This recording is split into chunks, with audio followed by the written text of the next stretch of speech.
I just want to ask a simple question. Who in the heck was running the country?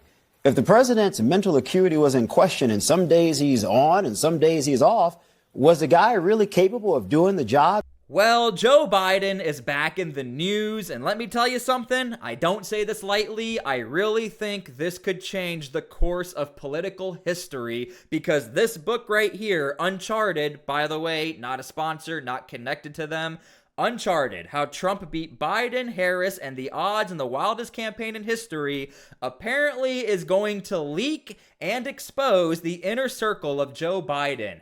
How the inner circle of Democrats, media members knew that Joe Biden had cognitive decline. There were days that Joe Biden had no idea what was going on, not only with his campaign, but actually at work as the president. Now, what you'll find interesting is this book is not even out yet, but we already have CNN is already talking about this, Fox News, and when this book comes out, expect that Republicans are definitely going to start asking questions, and we might even see some investigations going on because this is pretty crazy. Let's start with the first clip here. CNN, here we go. Wondered half seriously, according to the book, if Biden thought he was president of NATO instead of the U.S. Quote, he just became very enraptured with being the head of NATO. And that wouldn't help him on Capitol Hill because, as Klain noted, domestic political leaders do not care what Macron and Schultz think. And he was running for re-election.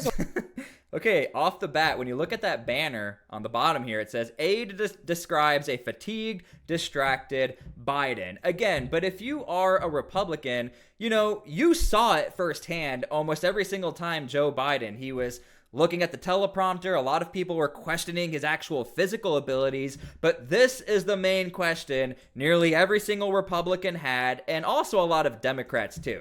And so should his advisors. I mean, talk about a big cover-up. I mean, we've been talking a lot about Donald Trump lately. I just want to ask a simple question. Who in the heck was running the country?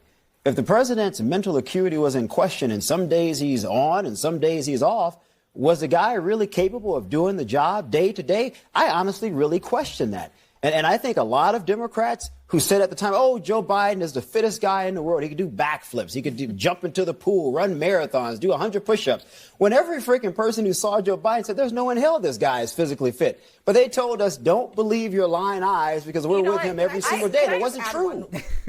Now, when I was doing research for this video, I found an older Scott Jennings clip. Now, one thing I want to point out is I started making political videos after I transitioned from military geopolitical content over into politics. Scott Jennings was actually not famous yet. I started in October of 2024. This clip is back in July of 2024. This is a different Scott Jennings, but I want to point out even Scott Jennings was talking about who is running the country, because Scott Jennings talks about a news story that we all almost seem to forget about. But again, this is all going to be brought to light here very soon. Dude, look, I think the big lie of 2024 is the idea that what happened on Thursday night to Joe Biden is an anomaly or an aberration.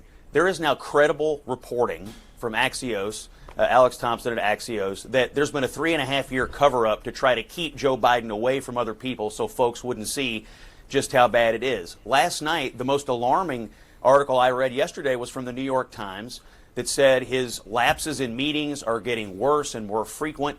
There was a paragraph in that story where senior diplomatic officials in the United States and in Europe said that they weren't sure you could put Joe Biden in the same room as other world leaders right now. Last night, Joe Biden told donors to the Democratic Party that the reason he was bad on Thursday night was because of his foreign travel, a trip that ended 12 days before the debate. What we saw on Thursday night was Joe Biden at his best. 7 days of rest, prep with his top staff. That was Joe Biden at his best. I've honestly stopped worrying about the campaign, and I have one question. Who's running the White House today? Who's making decisions today? I'm not really worried about the presidency in January. I'm worried about it right now. We have serious problems going on right now. And I don't really think Joe Biden is up to the task today, let alone 7 months from today. All right. I knew this interview would come in handy, and I knew I should have saved it. This interview right here happened in February of 2025. This is Joe Biden's White House press secretary. Now, regardless if you like her or not, she planted really that first seed of, just so everyone is aware, everybody turned on Joe Biden very fast. There were people in the Democrat Party who we thought were the closest allies of Joe Biden turned on him. Again, listen to her words because they're rather interesting, and now they are very relevant. It was a firing squad, and I had never seen anything like it before. I'd never seen a party do that in the way that they did, and it was hurtful and sad to see that happening. A firing squad around a person who I believe was a true patriot, a person who I believe did everything that he can for this country, a person who I believe, as I mentioned before, has done more in one term than most presidents had done in 2 terms, historical things. And I was shocked by what I was seeing. And Karine, just to clarify, these are other Democrats and Democratic leadership coming out against Biden. Yep, I had never seen anything like that. That was, if you're asking me, the thing that I saw in those 3 weeks, that was shocking. Now remember, the point of this clip is not to question whether or not she's lying. I think a lot of us probably can agree, obviously she has her biases. She hung out with Joe Biden every single day. She was his representative to the public and the world. However, the point of this video is that she exposed the fact that Democrats were turning on Joe Biden very early on. Now, the question is, which Democrats were they? Were they the ones going on national television saying that Joe Biden, he's good to go, everything is fine, or the Democrats who were hiding in the shadows and were trying to get Kamala Harris to be the next president? Those are the questions we all have. The media covered up the biggest scandal in presidential history, and now they're cashing in on it. For 4 years, we were told Biden was sharp as a tack, and any evidence that proved otherwise was a cheap fake. But now that the Democrats lost and the dust settled, reporters are selling off all their dirt in brand new books. Biden's secrets are coming at us like a fire hose. Today, we're finding out Biden's right-hand man, Ron Klain, told author Chris Whipple that Joe was mentally and physically shot. Klain helped Biden prepare for that debate, and what he saw scared him. Klain was startled. He'd never seen Biden so exhausted and out of it. Biden was unaware of what was happening in his own campaign. Halfway through the session, the president excused himself and went off to sit by the pool. Look, I have to stop here real fast. That visual of Joe Biden just being like, I'm done with this, I'm gonna sit by the pool. Look, that sounds like Joe Biden. But again, I think the problem that Republicans have, and correct me if I'm wrong, yes, this is a very serious situation if Joe Biden had issues. The other big situation are the people who knew about it and covered it up. That's like the main problem I think Republicans have. Biden didn't have anything to campaign on. So he came up with a strategy. Look confused while Trump was talking, so voters would, quote, understand that Trump was an idiot. Klain told Biden, sir, when you look perplexed, people just think you're perplexed. And this is our problem in this race. They kept trying to get Biden to focus, but all he could think about was NATO. Klain wondered, half seriously, if Biden thought he was president of NATO instead of the United States. He just became very enraptured with being head of NATO. That's very telling. Let me tell you something. And again, I'm trying to think, like, the context. I'm trying to get into the mind of Joe Biden.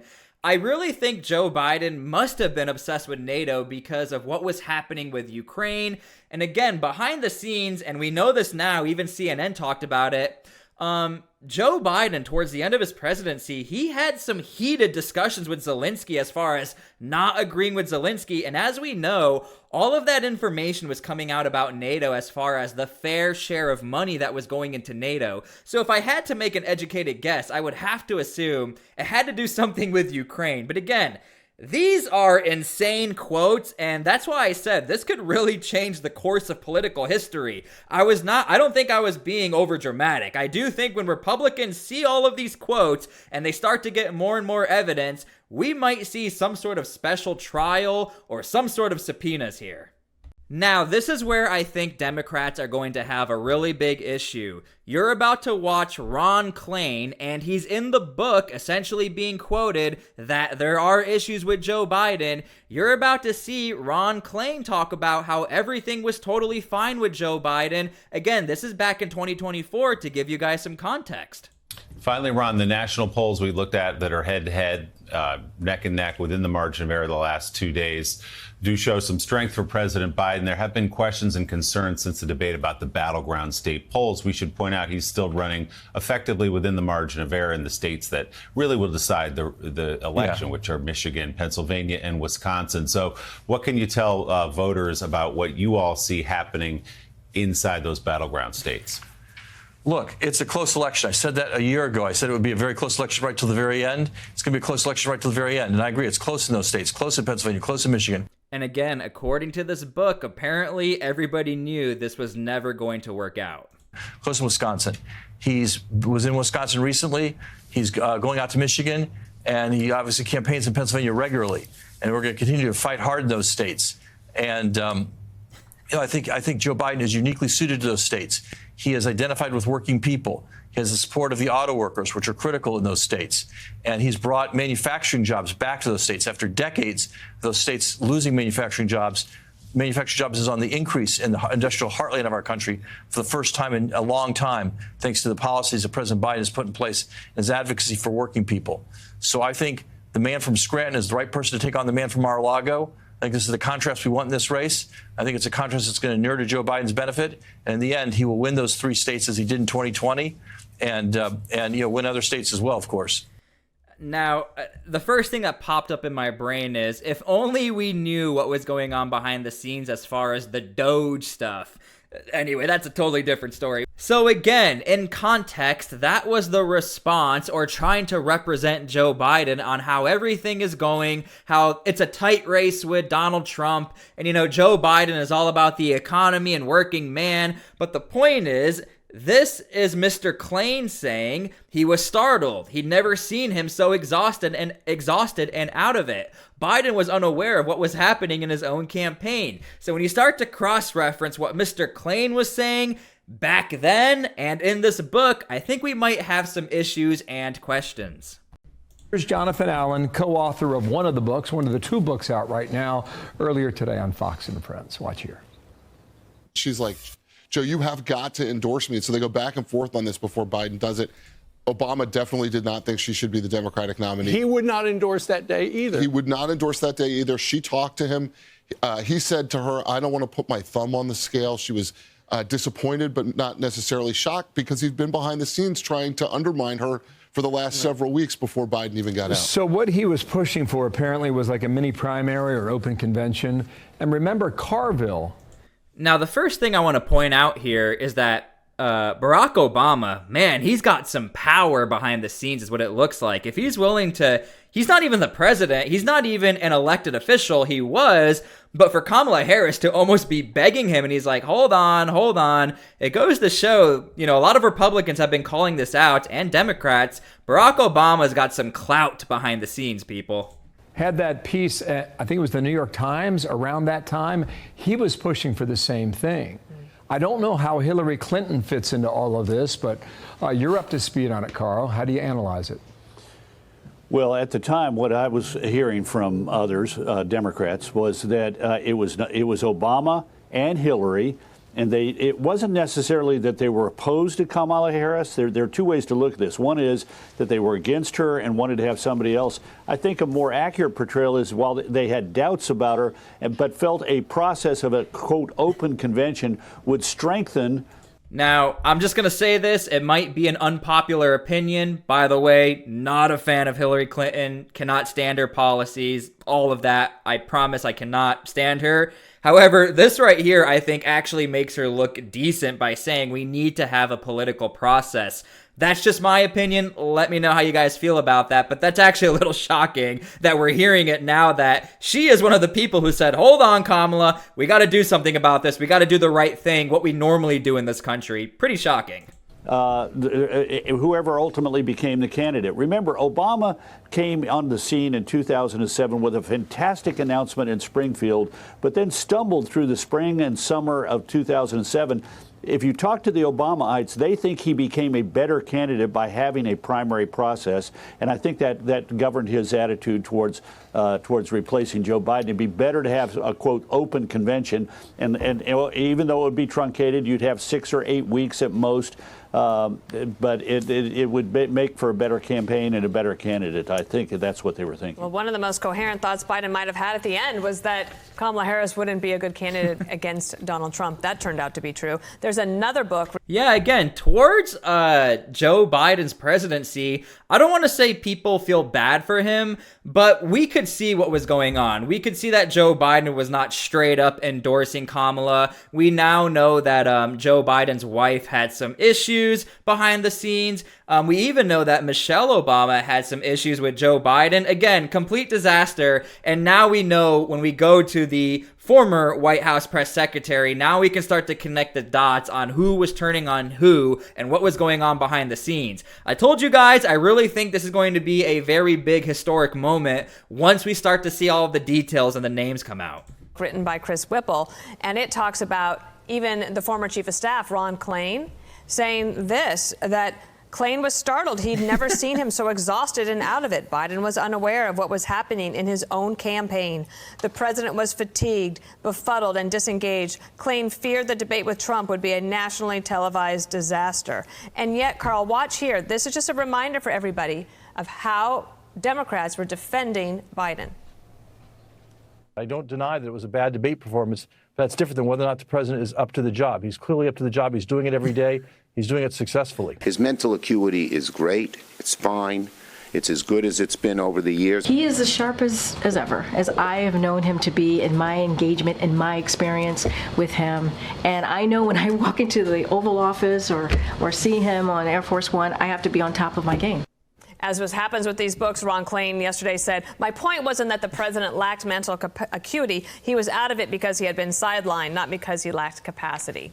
I'm not sure I believe. Again, we already have the flip-flopping going on. But again, I don't know what the legal implications are. I don't know how you can prove if someone was lying. And even if they were lying, I don't think it's on the media or those senators or members of Congress. I think it's really up to the doctors. I don't know if we have any information about that. I'm sure that won't come out due to HIPAA violations and other privacy laws.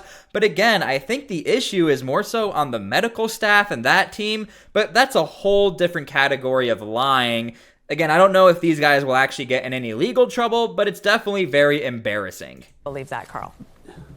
Yeah, I don't. And no, look, they have to do this because they were part and parcel of a gigantic conspiracy to hide from the American people the fact that Joe Biden was simply not up to the task. They were more concerned with making certain that he would be the candidate than they were with what the country needed and what the country deserved. This really, should make us angry. These people knew that he was not up to the job, and yet rather than go to him and say, Mr. President, it is time for you to call an end to this and allow the Democratic Party to nominate somebody else, they put him into this campaign, put him into that debate. One question that we really ought to ask is, who agreed? Who thought a June debate 3 months before we've ever had a presidential debate? Who thought that that was a good idea? Because I think that person might have had the conviction that an early debate would show that he was simply not up to it and result in what we saw, which was his withdrawal from the race.